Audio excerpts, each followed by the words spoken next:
መኪናዬን ሽጬ እከፍልሻለሁ እያልኩሽ እኮ ነው።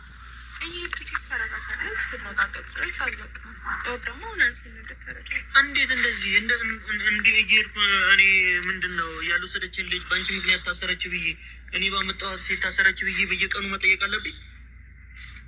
ለሀገርም ለሚሰማውም እኮ በጣም የሚያስጠላ ነገር ነው። ለአንቺ ቀልድ መስሎሽ ነው የሚታይሽ? አሰላሙ አለይኩም ወራህመቱላሂ ወበረካቱ። ውድና የተከበራችሁ ቻናል ቤተሰቦች እንዴት ናችሁ? ደህና ናችሁ ወይ? እኔ ያለሁ አልሐምዱሊላህ። ለቻናል አዲስ ከሆናችሁ ላይክ፣ ሼር፣ ሰብ ያርጋችሁ አበረታቱኝ። ከጎን ሆናችሁ ለምታበረታቱኝ ከልብ ነው የማመሰግነው። እና እንግዲህ ዛሬ ደግሞ ጫን ያለው ነው ትላላችሁና በጣም ነው የገረመኝ። ሱብሃንአላህ በቃ አይደለም የእውነት ነው የምላችሁ። እንኳን በአሁኑ ሰዓት ላይ እንኳን የማታውቁትን ሰው ልታስጠጉ ይቅርና የምታውቁት ሰው እየከደባል አብሮ በልቶ አብሮ ጠጥቶ የሚያደርገውን ነገር እያያችሁ ነው። እና ይቺ ልጅ እንግዲህ ጥፋቱ ከመጀመሪያው ነው። ከየትም ትምጣ የትም እንደዛ ስትለው ማርክ ማመን አልነበረበትም። ይኸው አሁን በማመኑ ይኸው የምትሰራውን ስራ ተመልከቱ። እንግዲህ ልጅቱን እስር ቤት አስገብታታለች። በዛ ላይ ደግሞ እርግጠኛ ቢዚ እንደወሰደች ምንም አይነት መረጃ የላትም። ነገር ግን እሷን ለመጉዳት ብቻ ያደረገችው ነገር ነው እና በጣም ያናድዳል። ሀታ ዲራማ ቢሆን ራሱ ሰዎች ይማሩበታል። እዚህ ቦታ ውስጥ ማንን ነው አምነን አዝነን ልናስጠጋ የምንችለው? አያችሁት አይደለ? መጀመሪያ በቃ ምንም የሌለው ሰው መጠጊያ የሌላት መስላ ነው የቀረበችው። እዚህ ሀገር ቤተሰብ እንደሌላት ምንም እንደሌላት ነበር የተናገረችው። ዛሬ ላይ ግን ለእናት ያመጣሁት ወርቅ ነው ምናምን ትላለች። ሲጀመር ልጅቱ ለተንኮል ነው እንጂ ኢትዮጵያ ውስጥ ቤተሰብ የሌለው አንድም ሰው ሊኖርም አይችልም።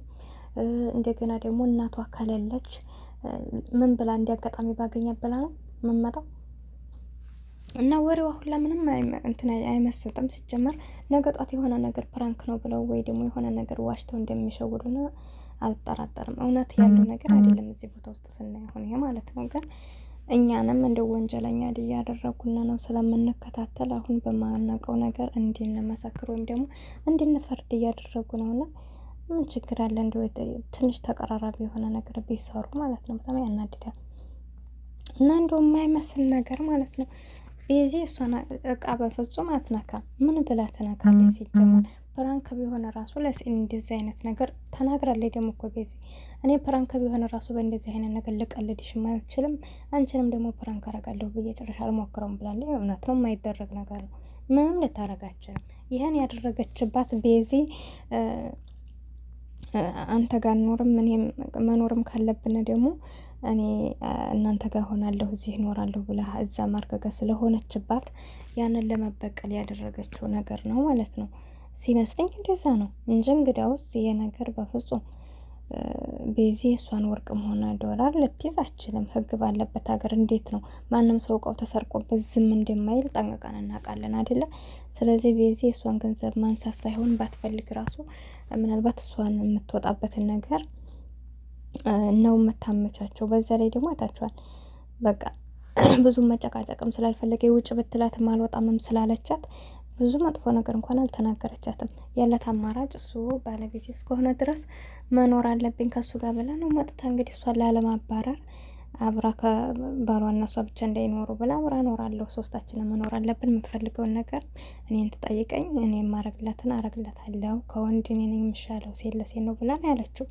እና እንደዚህ ላለች ሴት ታዲያ እንደዚህ አይነት ይገባታል ወይ? ምን አይነት ነው? እኔ አላውቅም። ኢትዮጵያ ያሉ ሴቶች ግን ጤነኛ ናቸው ወላ ምንድን ናቸው?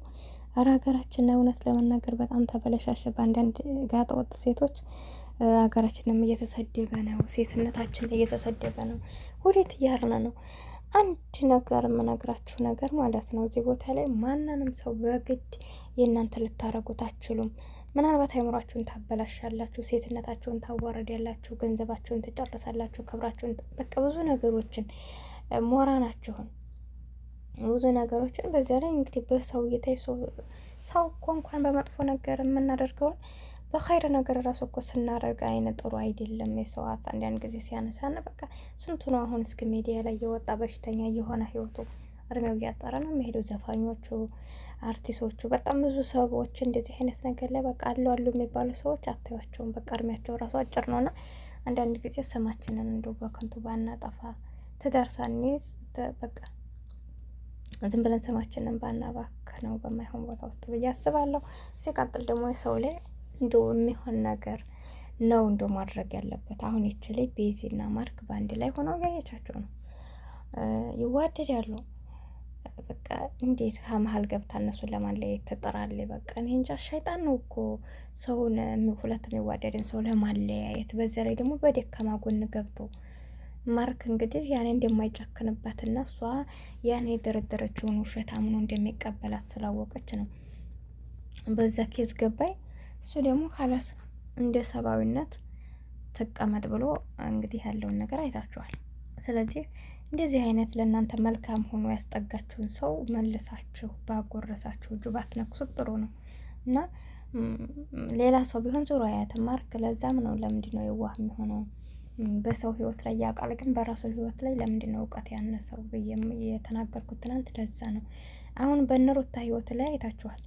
ሄርሜላን መሆን እንደሌለባት ከነሱ ህይወት ውስጥ ገብታ አብረሽ እና እሷ አንድ ክላስ መሆን እንደሌለባቸው ማግኘት እንደሌለባት ሲመክር ነበር። ስለዚህ የእሱም ህይወት ያ ማለት ነው።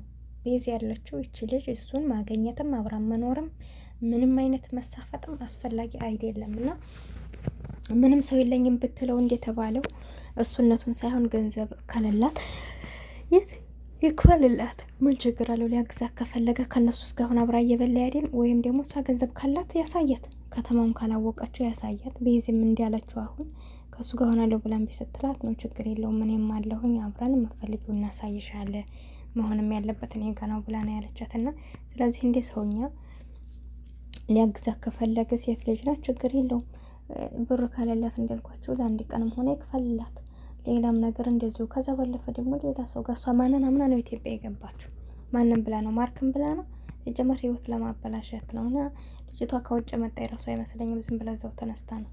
ሴራ ነው እርግጠኛ ነኝ ማለት ነው። እና ልክ እንደ ሄርሜላና አብርሽና ሩታ ህይወት ነው እንደዚህ እያረገባቸው ያለችው እና በጣም ነው የሚያስጠላው። ዞሮ ዞሮ እናንተስ ምን ትላላችሁ? እና ቤዚ በእስር ቤት እንደዚህ መሆን የለባትም ብዬ ነው የማስበው።